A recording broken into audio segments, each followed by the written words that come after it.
Well, marijuana-related crimes plunge in Berlin since legalization, you guys. That's right. Since Germany partially legalized cannabis in April, the number of crimes related to the drug have dropped significantly in the German capital of Berlin, according to the city's health administration. That's right. Berlin's police database recorded 1,685 criminal offenses under the Cannabis Act between the beginning of April and the end of October, including illicit trafficking or illicit possession, the agency said in response to questions from local Green Party lawmaker Vasily Franco. Authorities also noted 81 administrative offices, including violations of the marijuana consumption prohibition zones. And by comparison, 5,315 criminal offenses were reported in the same period in 2023. Smoking marijuana or hashish has been permitted in Germany since April 1st, but distances from children and young people must be maintained in public, as well as from daycare centers, schools, and playgrounds. Adults are allowed to carry 25 grams of marijuana, but carrying more than 30 grams is punishable by law. And consumers may grow marijuana themselves in limited quantities or join a so-called cannabis club, which grows and shares the drug with members. The sale and purchase of marijuana are still prohibited, and in a quote, contrary to all the scaremongering, the cannabis law is already showing initial success after just a few months. Decriminalization should mean that cannabis users are no longer unnecessarily prosecuted, criminalized, and stigmatized, said Franco. And almost 80% of marijuana-related offenses since legalization have been consumption offenses, he noted, and in a quote says, they will be completely eliminated in the long term, relieving the burden on the police and judiciary, they say. Well, look at that. Could Germany turn into the next New York? I can't wait to hear what you guys have to say about this. The next New York is crazy, Jason. But yeah, I think that shows kind of like a little bit of lack of understanding about what's going on in Germany right now. I think the issue is they're capping these entities, right? They're scheduling them somewhere else. But if you look, that's why I said it's very Kevin Sabet-esque in that, you know, we're seeing reduction in these crimes. And now the police are crying, well, the crimes are only reduced because we can't wiretap you anymore, which is bullshit, right? So having these, you know, we're looking at the facility that I'm working with. They've already raised millions of euros for membership fees. But you're capped at 500 members per facility, right? I thought you were going to say millions of euros. It's harder to raise that, I promise. You guys, I got shit to do today. Let's keep this on target. So I think that we just need to very much stay in tune with what's going on in Germany. There's a lot of pandering from both sides. There's a lot of bullshit being thrown out. And it was very apparent in standing there that there were people sitting at that cannabis conference that do not want actual access. They think they do, but they don't want to understand what access is. Because if the only way that I can use cannabis is I can take a tincture, I want to see who's paying for your nonprofit for you to come in here and provide miseducation. What do you got to say, Yarrow?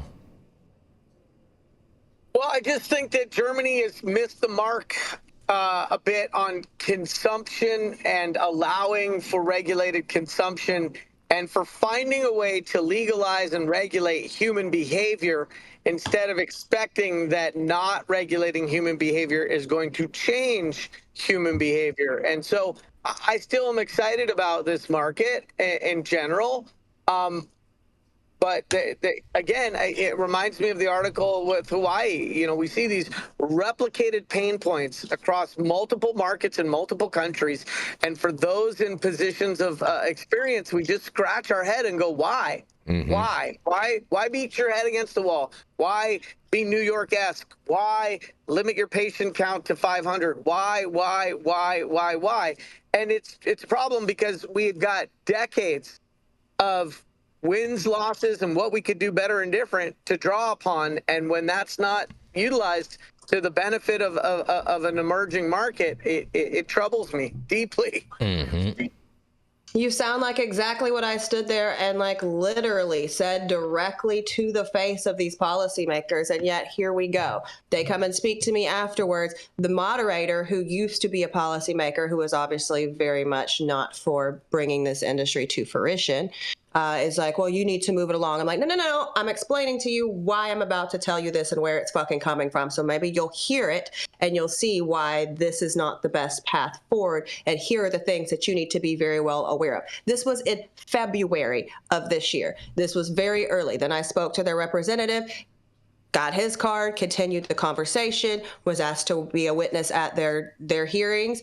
Cool, did all this, submitted all these things. They've been told. It's not they don't understand these things don't work. There's something more deep at play here, and it's financial gain. It's the fact that we're looking at politicians who are bullshitting once again. So that is the problem. And until we have some sort of accountability for, if I tell Jason, hey, I can do 900 push-ups and I get hired to do 900 push-ups and I pass out after 5, I should be fucking fired because I said I can do something for my job and I'm going to do something in my job that I did. Mm-hmm. So until we start to see accountability beyond you've sponsored all these things that none of them passed. Were they good legislation? Abso-fucking-lutely not. So what are you actually doing? You're not a champion for anyone but yourself. And I think that that's what they're bumping up against because a lot of their senators were up for re-election this year. And so those districts are going to be very, very, very self-focused and do exactly what we saw the Harris pop group do, right? Mm-hmm. And try and pander last minute to these issues like cannabis, thinking that they're going to gain more popular votes.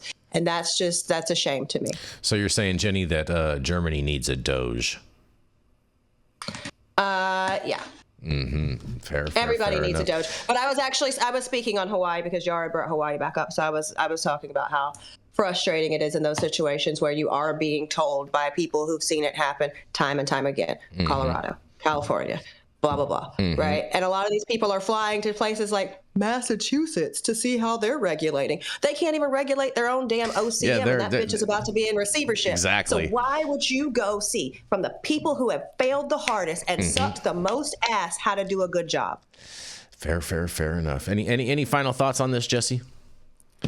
The only bow I would put on that is, wasn't Germany one of the first countries to buy cannabis legally over international borders from Canada years and years and years ago? And wouldn't that mean this is absolute hypocrisy?